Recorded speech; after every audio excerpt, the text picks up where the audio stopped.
Okay, so sorry for delay this today. So I tried to actually upload my presentation material to the GitHub repository, but I don't know what's the problem. But the uploading my presentation material was not possible. So it took quite a long time for me. So eventually failed and just to continue. Okay, so let me just check your attendance. 이재혁 씨, 네. 고하늘 씨, 네. 네. 신준호 씨, 예. 이승빈 씨, 예. 네. 그리고 이종태 씨, 이충원 씨, 정상아 씨, 홍주표 씨,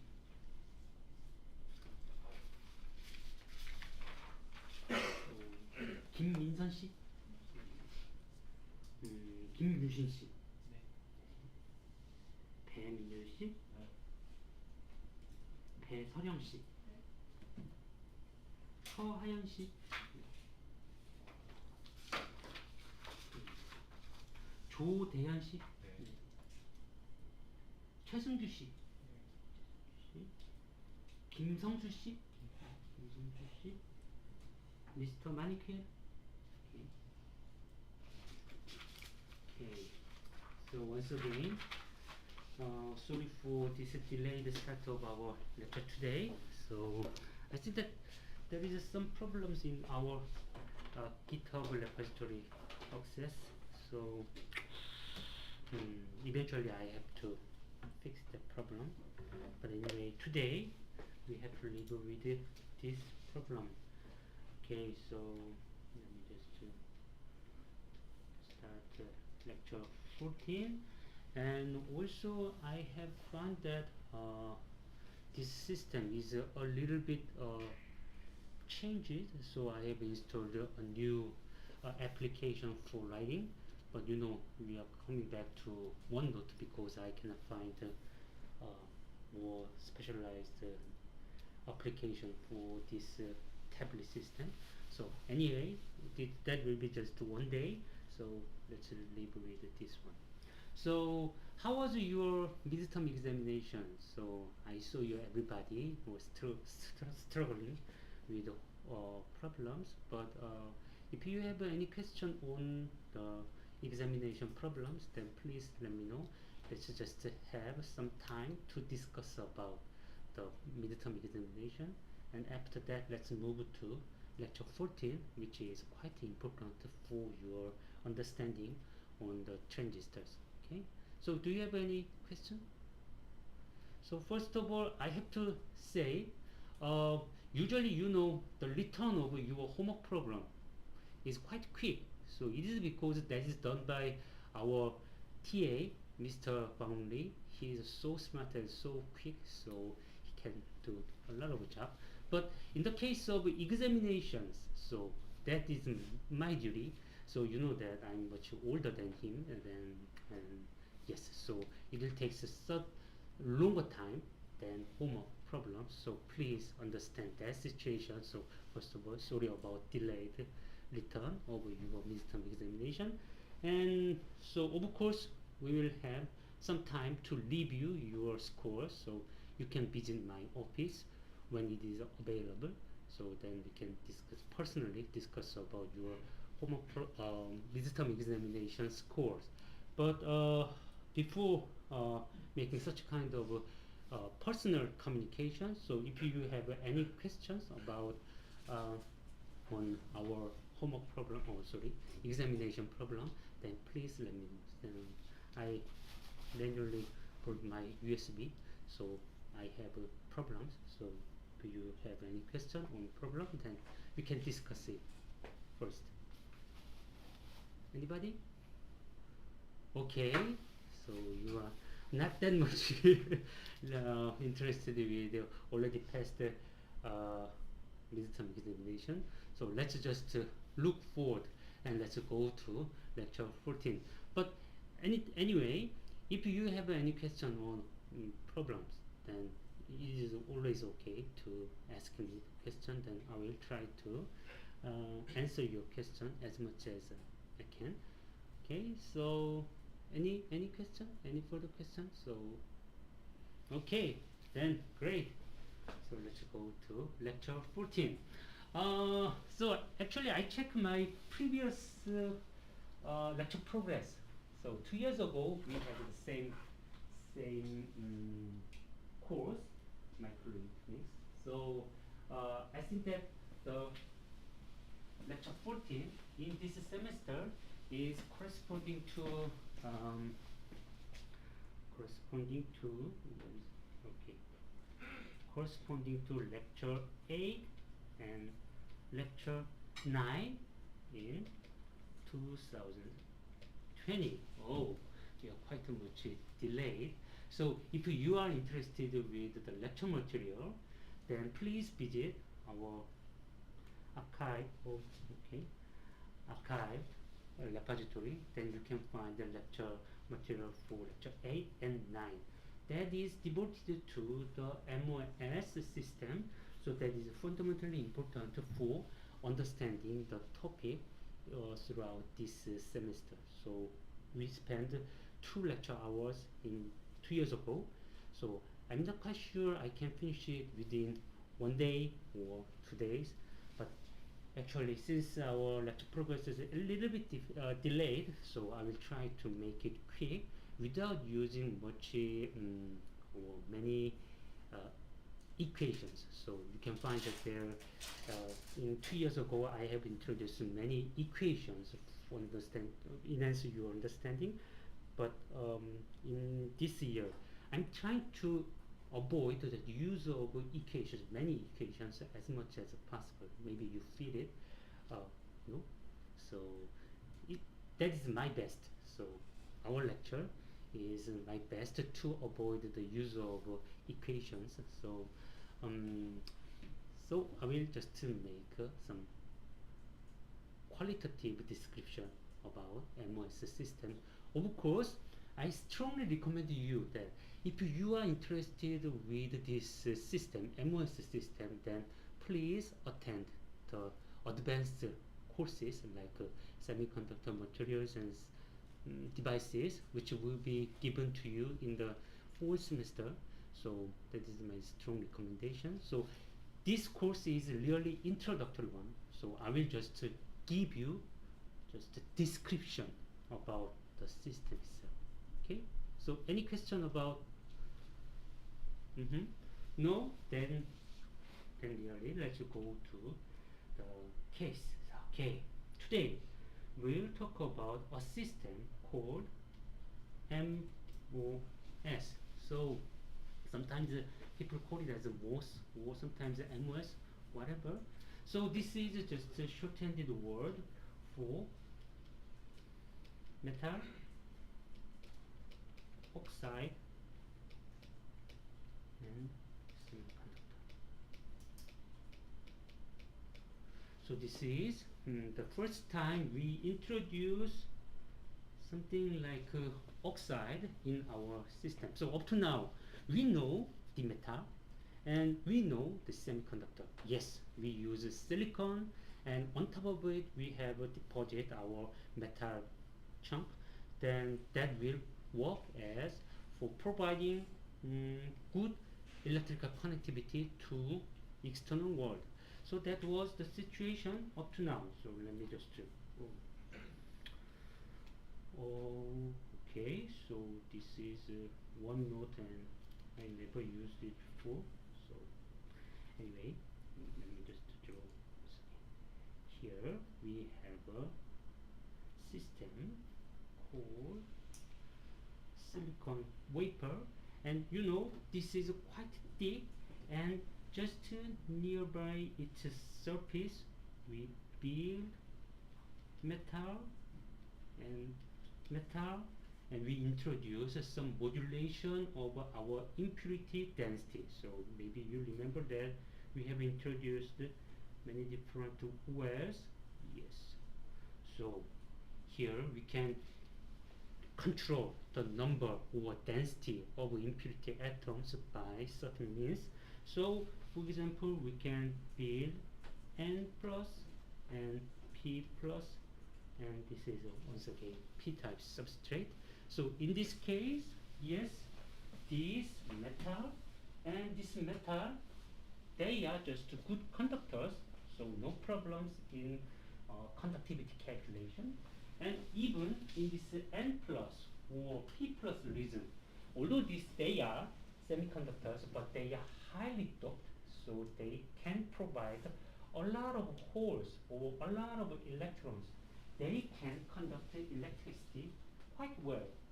But here, when you have a look at this part, the p-type region, this is relatively less conductive. So that actually control the conductivity, electrical conductivity inside the system. So that was the situation. When you discuss about this system, we know that this is a semiconductor and that is metal. However, we have never thought about a material which does not conduct at all. However, that is actually the topic of today's lecture. Here, oxide. When I say oxide, oxide means that certain compound which is made of a certain material element and plus this oxide. So this is, there is an oxygen atom. So however, almost exclusively when you say oxide, this means that silicon dioxide. So because we are now talking about silicon technology, so when you say oxide, of course that is silicon oxide. Of course, there are many other insulating materials which can build on the silicon material. For example, yes, here we are now talking about oxide. However, if we consider nitride, so silicon nitride, also that can provide us really good insulating property. So, yes, we have other different choices for generating insulating material on top of semiconductor. So semiconductor, especially in this case, we have to say that it's silicon. However, silicon oxide has the best performance in terms of quality. So quality means that purity. So it really gives us good interface between, yes. So here, silicon, and if we make a certain insulating region, then most difficult part for this fabrication is, actually it is not that difficult to make this insulated region. But point is, usually if you do it wrong, then this part, this interface becomes extremely, in some sense, dirty. So you have a lot of unwanted ones in this interface plane. So what is an unwanted one? In this case, that should be interpreted as unwanted charges, because we are now talking about electrical conductors or electrical conductivity. So when we make a bad interface, then we have a lot of unwanted charges at the interface. But if we can do it correctly, excellently, then we can make relatively pure and clean surface or interface between silicon and oxide. That's the reason why this region for insulating region is typically called as oxide. Okay, so just before starting our major discussion on this structure, I wanted to say that although we are saying MOS, but please note that semiconductor is really silicon and oxide is silicon dioxide in former times. Okay, I have some story to tell you from now on, but anyway, let's just think about this silicon dioxide, and here we have metal. So here we have some stories about these two parts, oxide and metal. Although we are now saying that this is metal, for long time is that 20 years and 30 years, actually it was not a metal. It was also, even in this part, was made of silicon. Although we make it with silicon, but we call it as metal. Oh, that sounds really strange, but anyway, point is here the role of this metal part is providing really a good electrical conductivity.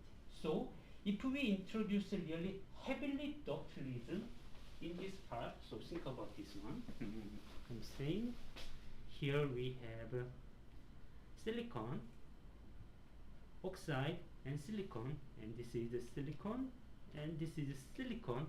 But if this silicon part is heavily doped, like M plus, like in this case, although this is really a silicon resin, not a metal, however, that will act as a metal-like behavior. So for long time is once again, for several decades, we made this metal part with polysilicon. So that was a really long time. However, in recent years, recent means already more than 10 years or 15 years, now we have changed into, once again, real metal. So nowadays, metal is really a metal.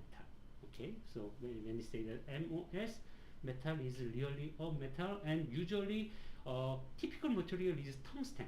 So we use tungsten, and former times that was aluminum or something like that, and we have changed our metals from time to time because at each generation we have a better performance by changing the metal. Okay, so the remaining story for our structure itself is now oxide. I'm saying that oxide, please regard it as silicon dioxide. However, in these days, actually, silicon dioxide, not only the silicon dioxide, the metal layer, or actually this oxide layer, is made of how can I say, so combination of different layers. So think about this one. Yes, previously all of our insulator resin was just silicon dioxide. However, nowadays what we do is, yes, usually we introduce just one or two atomic layer of silicon dioxide, and later, so upper part of this silicon dioxide or insulating layer is made of hafnium oxide. So have you ever heard about hafnium oxide? This is another oxide. Of course, this is not coming from silicon, so it is not possible directly make this hafnium oxide layer on top of silicon. So that's the reason why intermediately we just made one or two single layer of silicon dioxide, and although silicon and hafnium oxide does not match at all, however, if we introduce interlayer, then silicon dioxide, and they share also oxide, so just changing these materials from silicon to hafnium, then we can make a hafnium oxide. So that is the reality in these days. So of course, why they make such kind of complicated combination? So that is good for your electrical property. So if you are interested, then I will explain later. But however, this is a little bit further advanced topic. So for why, just to think about pure silicon dioxide. So it's kind of almost 20, the technology of 20 years ago, so early 2000. However, just to think about silicon dioxide. Okay, so I think that I have done already simple description about the MOS system from the viewpoint of structure, its structure itself. But if you have any question, then please let me know. So making our progress, lecture progress is fast. That is not my intention. So my intention is to maximize understanding on the topic overview. So if you have any question, is really welcome to have a question. Okay. No. Okay. So now I think that, but although I'm saying that MOS, but is not that much realized in your mind. So let me just include the scale of this system. So when I say MOS system, so usually here we have the most important part is of course this oxide layer, insulating layer, because that determines the property, more or less determines the property of this entire system. And this thickness of this layer is really extremely thin. So extremely thin means that of course it's not, okay, it is thicker than 1 nanometer. Okay, oh, it's not extremely thin, but anyway, in these days it is, okay, electrical sense, it is much thinner than 10 nanometer. So electrical sense, it is already somewhere here about, yes, its electrical thickness is about 1 nanometer, and we are now approaching to the thickness like 0.7 nanometer around this one. Okay, then of course your question is, oh, how can you have such thin structure? So you know that when you consider the unit cell of silicon, do you remember? Actually, that was already in our homework problem and midterm examination problem. You remember that even in this silicon crystal structure, the size of each edge is about 0.5 nanometer. So 0.7 or 1 nanometer, for example. 1 nanometer is just a couple of unit cells. Oh, that is extremely thin. So how can you make such kind of extremely thin one? So in reality, this thickness is not like the physical thickness. Physically, it is slightly more thin than 1 nanometer. However, that the magic comes from our hafnium oxide. This hafnium oxide has a larger permittivity. Okay, so I just forget about all kinds of things. But what we can say is, although hafnium oxide has quite a thick layer, but when we convert it to electrical equivalent one, to silicon dioxide, it can be converted into very thin layer. So that's the reason why we can achieve the electrical thickness around 1 nanometer or even thinner one. So you know that in quite recently, some engineers in Berkeley and SK Hynix and Samsung, they published a paper in Nature, so the journal called Nature, about this system. They introduced a new gate stack, so that is usually called as a gate stack. So if you are interested, please come to me and I will give you the link to that journal paper. But more or less, it means that it is, in any sense, it is kind of physically, it is kind of a few or some 1 digit nanometer thick, and electrical sense it is about 1 nanometer thick or even thinner. So that is really extremely thin. And how about other part? Oh, I cannot see. Other part, upper part and lower part. Here we have metal, and here we have silicon. How thick is metal and how thick is silicon? So you know that what is the thickness of your silicon layer? Oh, it is about 600 micrometer. So you know, thickness of oxide layer is just 1 nanometer or a few nanometer, but thickness of this silicon layer is not 600 nanometer but 600 micrometer. So it is about the, the difference would be orders of 10 to the 5 difference if you make comparison between 600 micrometer and 1 nanometer. That will give the ratio.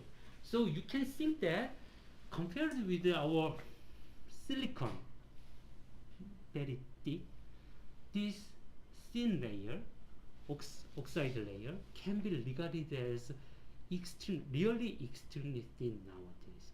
Okay, so of course I have to say we don't use the entire of 600 micrometer thick silicon layer.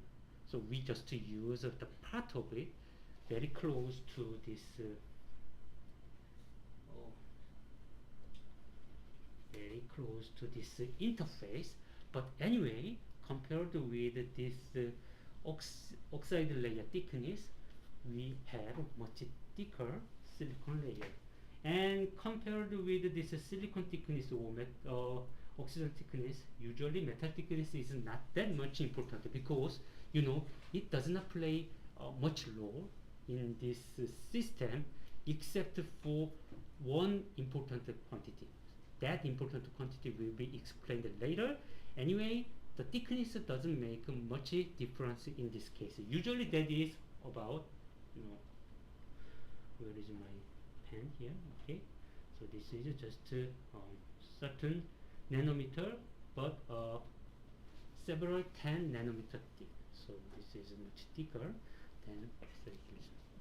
So okay, so if some of you are trying to reading certain paper or textbook or something like that, usually you can find a certain diagram or schematic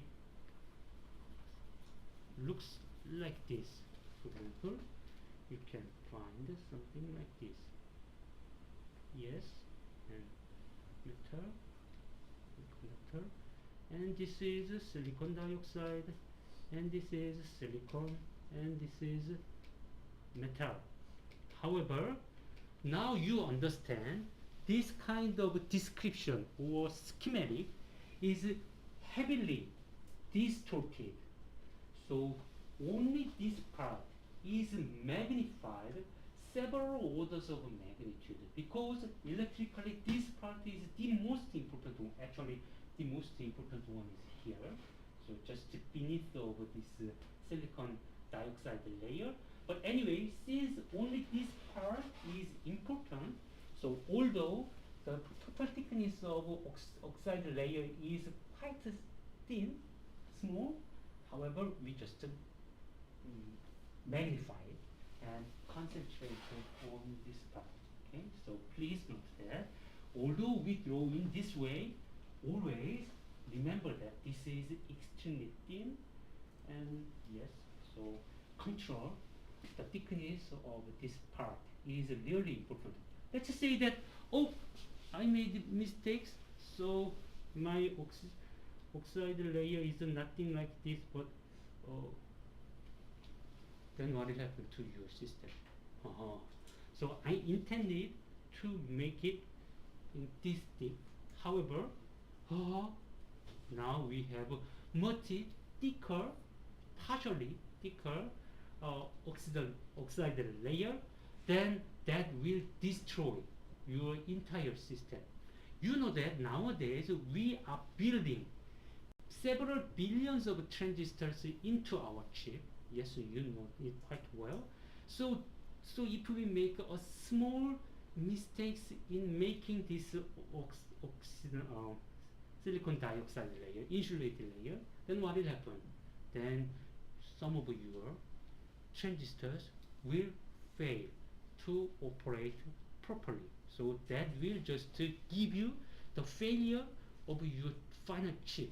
Okay, then you just have to throw it away, and that is related with the loss of your money. Okay, or not your money, your company's money.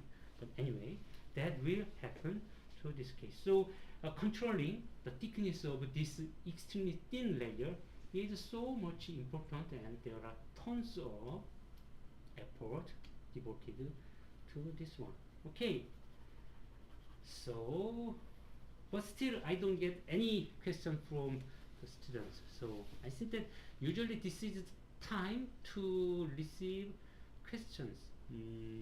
I remember that I got some useful or interesting questions at this time. Any questions? So you are quite happy with all of my explanation? Okay, then let's move. Okay, so now you understand. Let's assume that now you understand the situation. We have a MOS system. That is the system we have to consider in this lecture. And we have an extremely thin layer called oxide layer. So then what is the beauty of this system? What's the purpose of this system? So we'll just think about that point. Point is, here we have introduced extremely thin layer, but we are now assuming that that is really a good insulator. Okay, up to now I have emphasized that this layer is extremely thin. But point is, although that is extremely thin, but this is extremely good. So we don't have any current conduction allowed through this insulator layer. Okay. Then what will happen? Think about this one. Now here we have metal, and here we have semiconductor, and they are biased differently. This is the typical situation we are considering in this lecture. Now we have a really good insulator, and we have applied voltage difference between this part and the other part. So depending on your application, the polarity of this applied voltage can differ. For example, you can apply a positive voltage for this upper part, the metal part, or sometimes you can apply negative voltage relative to this semiconductor part. So it really depends on your application. I mean that sometimes you can apply, for example, typical value can be, you can apply 0.7 volt to your system, or sometimes you can apply negative 0.7 volt to your system. Okay, any question? So yes, the voltage can be either positive or negative, but please note that if you have a certain structure like MOS, then okay, since I have a certain structure, I can apply for given structure both 0.7 and negative 0.7. So usually that is not the case. Please note that in reality we introduce a pair. Typically we introduce a pair of MOS structures. Yes, they share many properties, and yes, this silicon part is grounded, and we can apply here once again metal, part to a certain voltage. And yes, there are two types of MOS structures. For one structure, we can apply positive zero point 0.7 volt, and for other one, we can apply minus zero point 0.7 volt. Okay, so are you with me? So I mean that there are two types of MOS system. So one is designed for taking usually positive metal voltage, and one is designed for taking the negative metal voltage. So usually for this system, usually we do not apply negative voltage, and for this guy, usually we do not apply positive metal voltage. Okay, so from the beginning, so when you just design your chip, so you just separate two types. Okay, you guys love the positive voltage, and you guys love negative voltage. So from the beginning, they are separated and intentionally made to receive positive or negative voltage. Okay, so then now, of course, now consider only one type. So why we take one type? Because there are two copies, and considering two of them simultaneously will take quite a long time. So I will just explain the first type, and at the end of our discussion, okay, the second part can be understood with very similar way. So please do your exercise. That will be my lecture progress. So let's just consider a MOS system which usually takes positive metal voltage compared with this semiconductor part.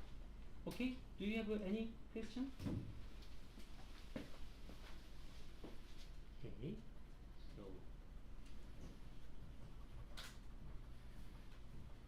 then yes. So now think about this system: metal, insulator, and semiconductor. Since this is really a good insulator, so what will happen? If you remember correctly, when you consider PN junction in our previous lectures, what was the most important rule to find out the status when we have equilibrium situation? When you apply zero voltage across between the anode and cathode, then we assume that there should be no current conduction at all, because yes, it is not allowed to have a current conduction with zero voltage difference. But think about this one. Now think about any voltage applied to metal, and semiconductor part is just grounded.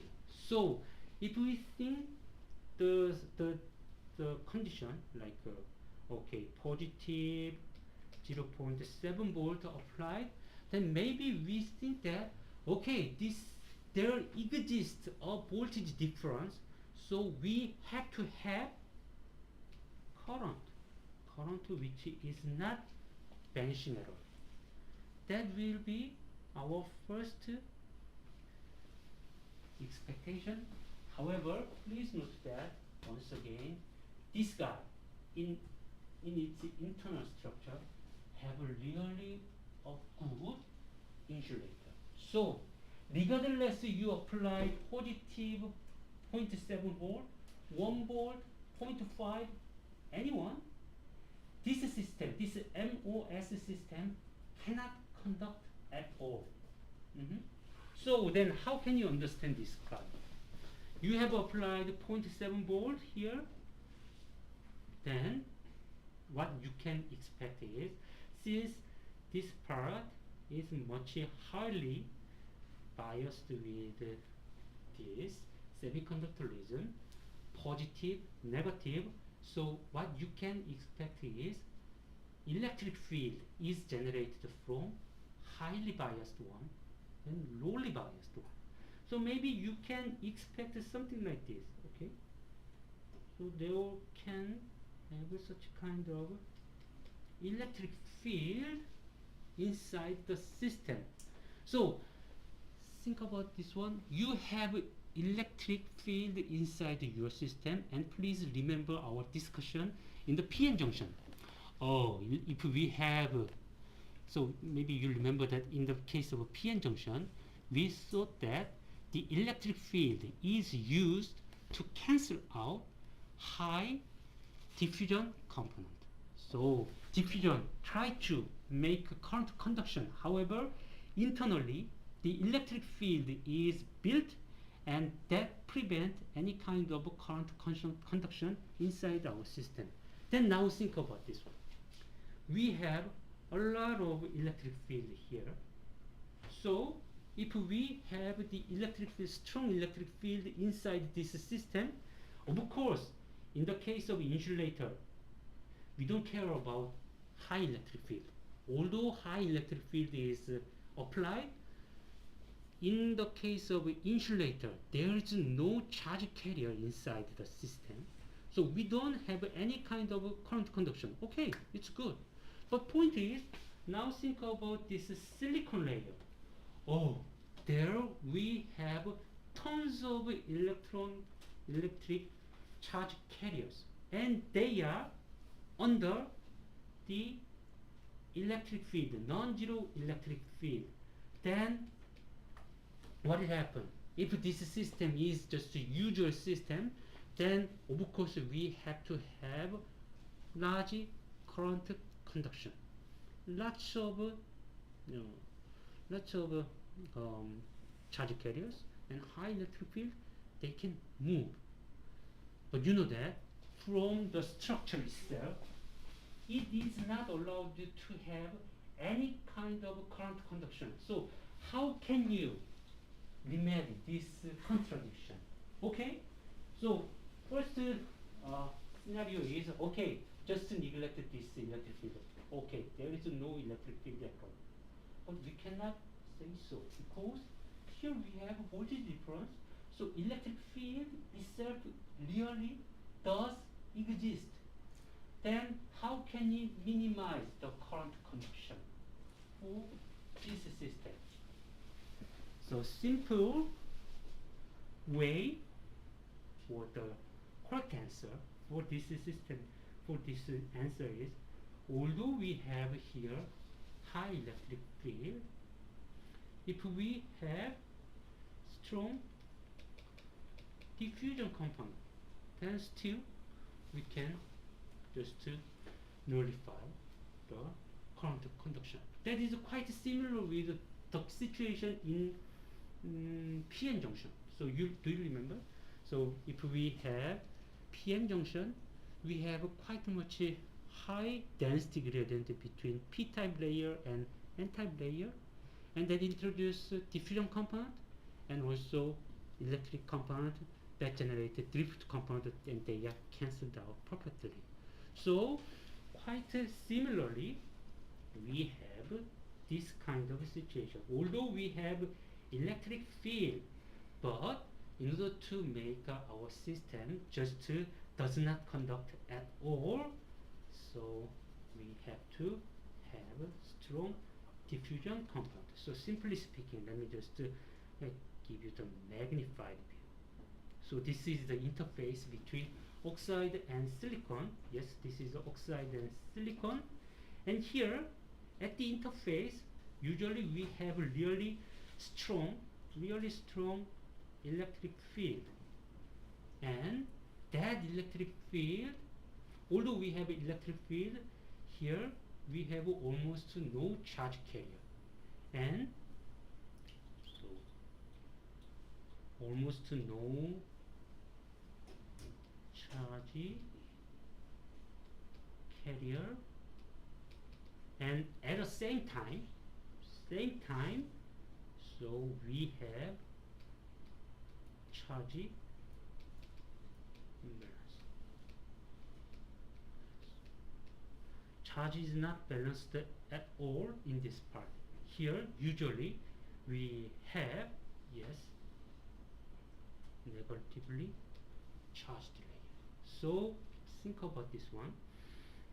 At the interface we have a strong electric field and there is no charge carrier, and okay, since there is no charge carrier, current does not conduct, and here we have layer of negatively charged. Okay, so then what will happen if we go to this part? What will be the magnitude of our electric field? So okay, I see that I have to start once again. Here we have a high electric field and here we have negative charge. My question is then what will be the magnitude of the electric field in this part? So if you really want to solve this system, then you have to consider this one. So okay, so sorry about that. So I'm trying to avoid the use of equations as much as possible, but at this time I have to. So please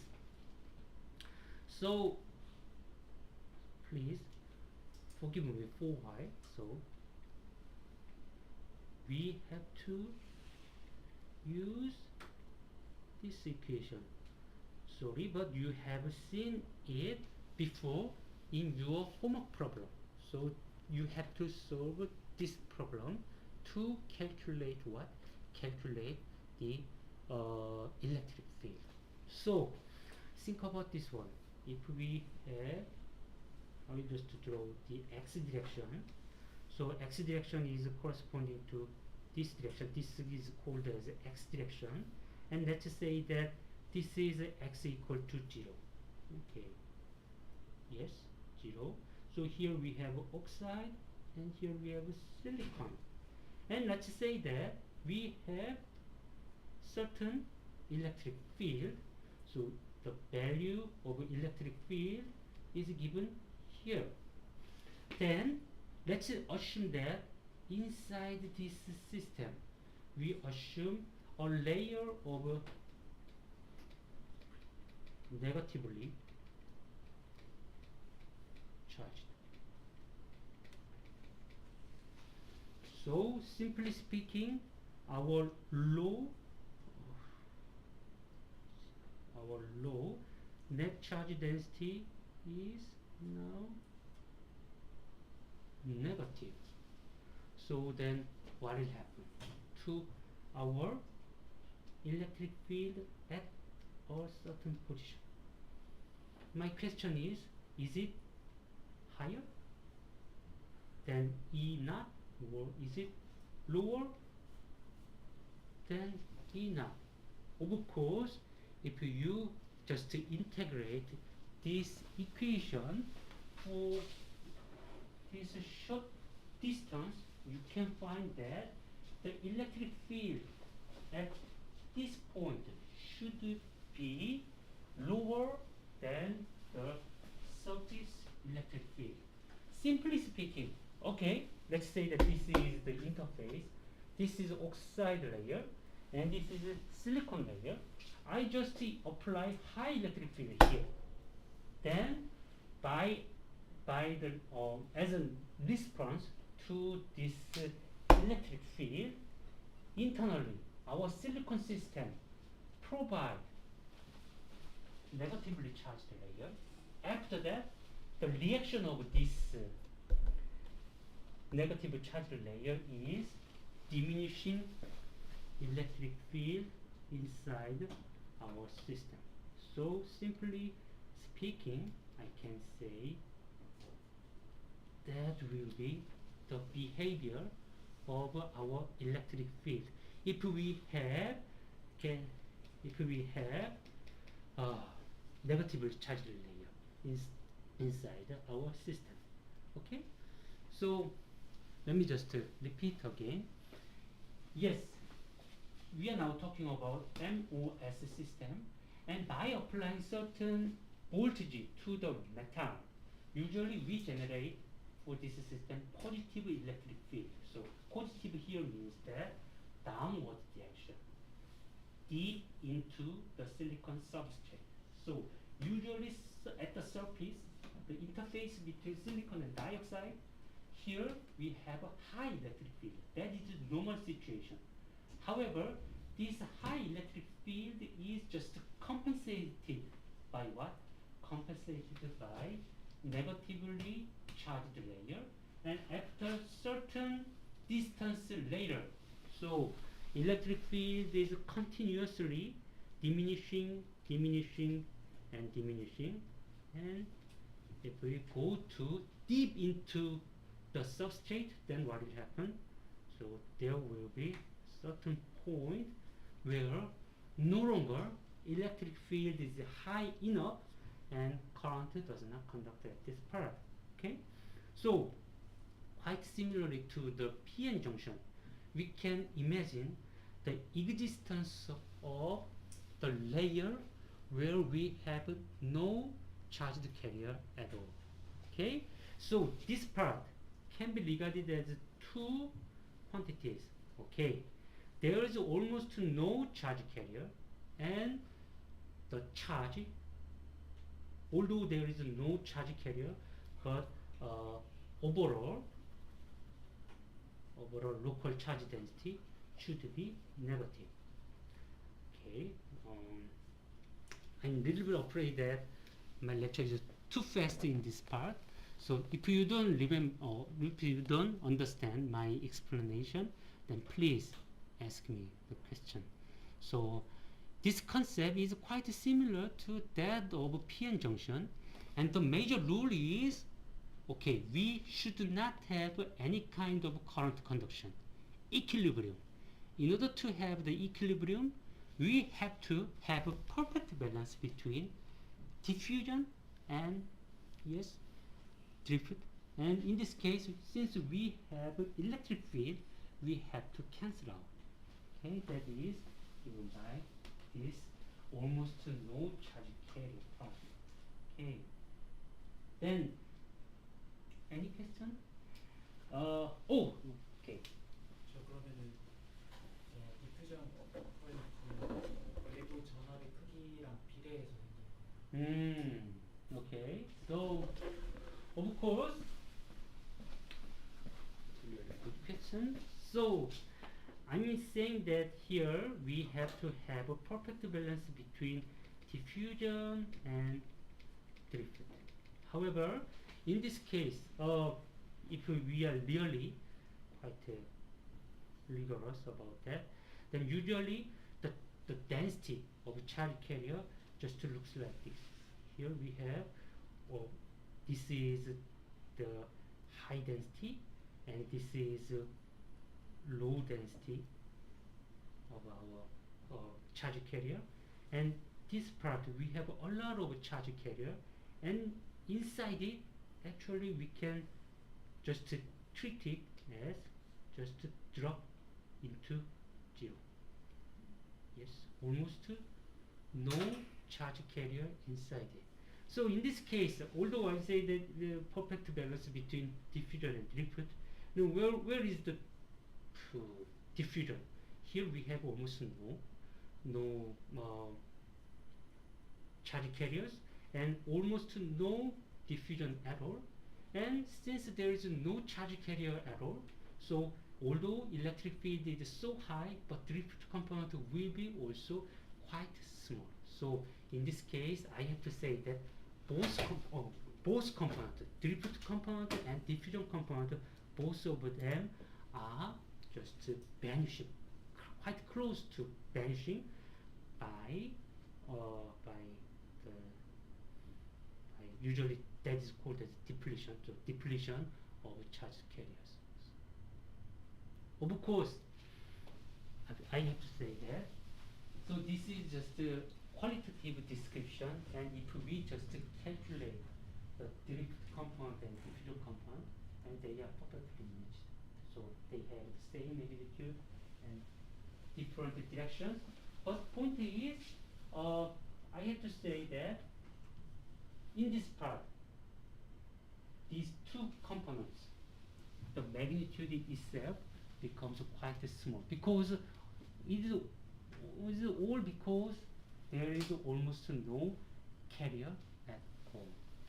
Okay, so if you I think that there is more questions related with that part, and I think that that is quite important. But point is, this in this course, I'm trying to just to verbally explain the behavior of this system.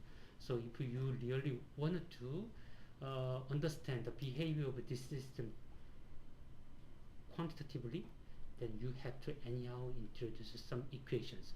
So if you are interested, please come to me, then I can explain further about that.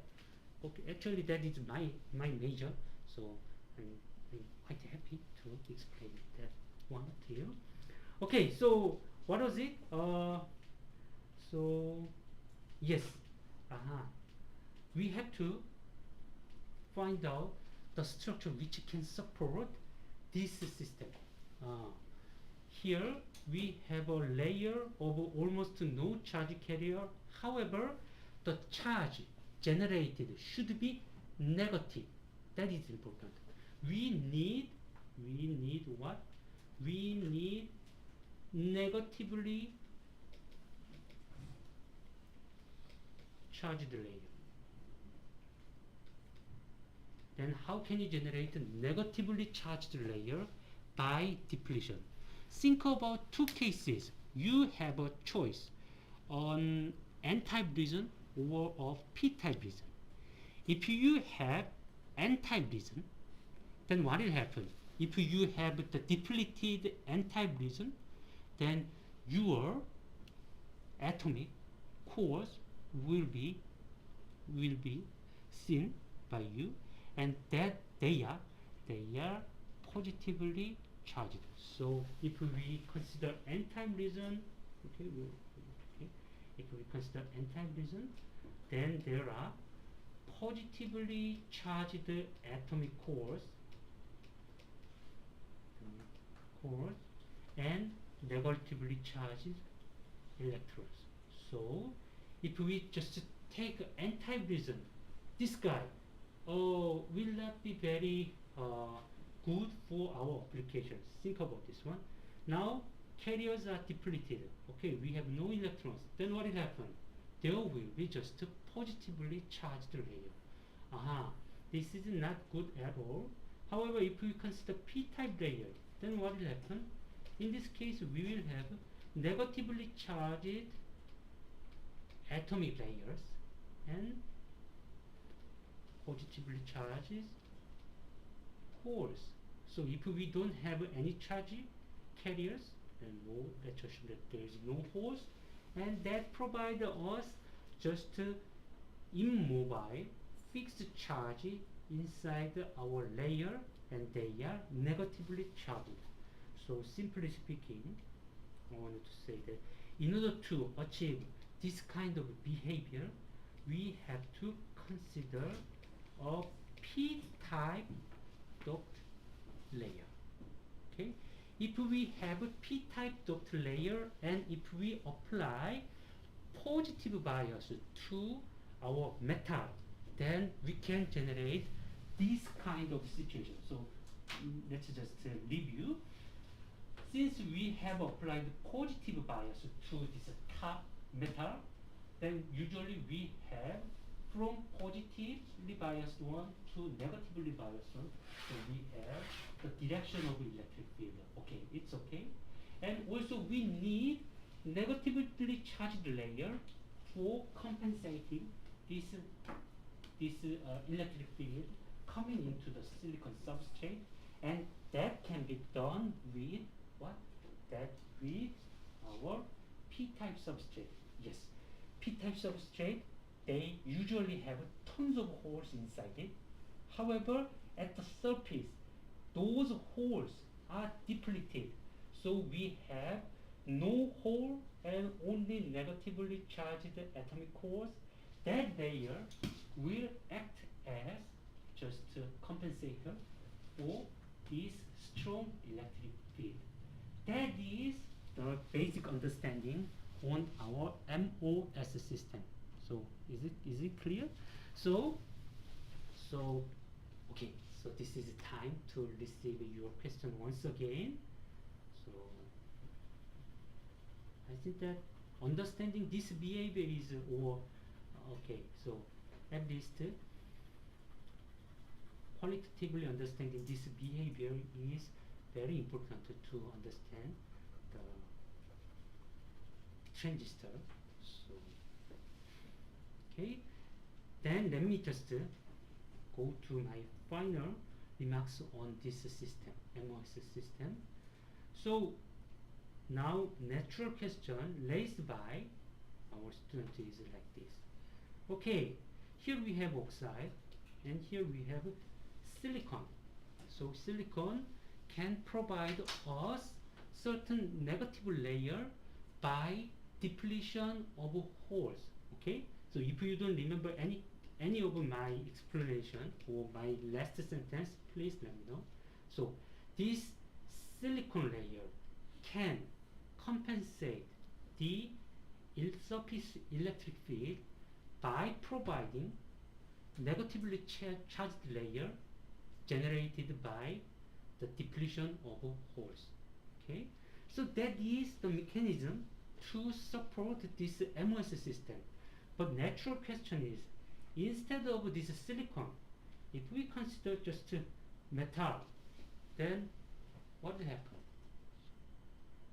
So instead of silicon, metal, then our system is no longer called as MOS system, metal oxide semiconductor. Yes, we will call it as MOM, MIM, whatever. So we will just seen it, or we have seen it before. So in your general physics course, you have always considered the case of parallel plates, two parallel metal plates, and you calculate the electric field and you calculate the capacitance.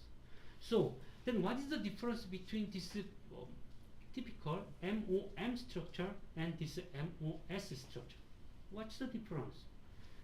The behavior of your metal part, if we have this kind of one, then usually metal, we have a lot of electrons, and of course it has a lot of positively charged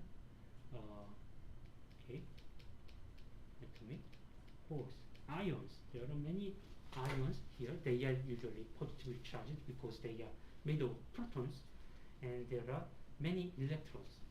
If we have this configuration, and in this case we have electrons as mobile carrier, then what will happen? If we have high electric field by applying once again positive bias and positive bias, even in this case we will have electric field. Yes, up to now everything looks quite identical, but reaction of this lower part are quite much different. So in this case, this p-type silicon first try to provide the required negatively charge by depletion of their holes. So okay, holes come back, then there we will have negatively charged layer. But in this case, in the case of metal, we cannot provide our required negative charge by moving backward to this part. Let's say that this is metal, and let's assume that okay, our electrons are all just move backward from this layer. Then what will happen? In this part, we will have even positively charged layer. That is really contradiction. So that never happens because we have electric field And this electric field should be compensated by this our metal system. So we need negatively charged layer. Then how can we generate a negative charged layer in the case of metal? In the case of metal, what we do is, okay, even further electrons. Previously, we had a perfect balance between number of electrons and number of atomic cores, so they were neutral. However, if you really wanted to have more negative charges, then metal can provide us tons of electrons stored in the system. Then that electron can move into this surface layer, and even we will have more electrons than atomic cores. So we will have negatively charged layer. So can you understand the difference? So what I wanted to say is, if we have a positively charged metal voltage in the upper part, then electric field is always given by this downward direction. Yes, that's true. And our upper material here, silicon or metal, they should anyhow provide negatively charged layer. But what is the possible mechanism for providing negatively charged layer? In the case of silicon, p-type silicon, they provide negative charge by depletion of holes. Our positive charges are moved back. But in the case of metal, instead of that, since we have negatively charged moving particles, that moving particles, mobile carriers, are just approaching to this insulator region, interface region, so we have excessive negatively charged. Although the final results are the same. So, okay, when you apply positive charge, then upper layer, we have a negatively charged layer. Okay, so are you all with me? But if we have just to look at the composition of negatively charged, they are completely different. I mean that in this case, negatively charged layer is given by immobile, which does not move, atomic cores. So they do not move at all. This negative charge does not move. However, in the case of this MOM case, this electron, that is the origin of an excessive negative charge. However, they are really mobile. So that is the difference. Okay, so since the time is up, we have just 1 minute left. So I think that this is the time to wrap up now. But I'm just waiting for your question, your final question about this system. But I think that if you understand the difference between these two mechanisms, then I will be very happy. Really, that is the most important part. Yes, when we have certain electric field, our material try to compensate it. But in the case of this system, we have a positive electric field into our system, like metal or p-type silicon, and both of them can provide a negative charge. But since they are different materials, p-type silicon makes the negative charge with immobile ions, and metal can provide negative layers by adding more mobile electrons. That gives us fundamental difference in terms of electrical conductivity. They can contribute to electric conductivity, and this guy does not conduct or does not contribute the electric conductivity at all. That makes much difference. Okay, so unfortunately, I failed to finish our important topic within 1 hour, lecture hour. So we have to keep our discussion on Wednesday. Okay. Thank you. Bye.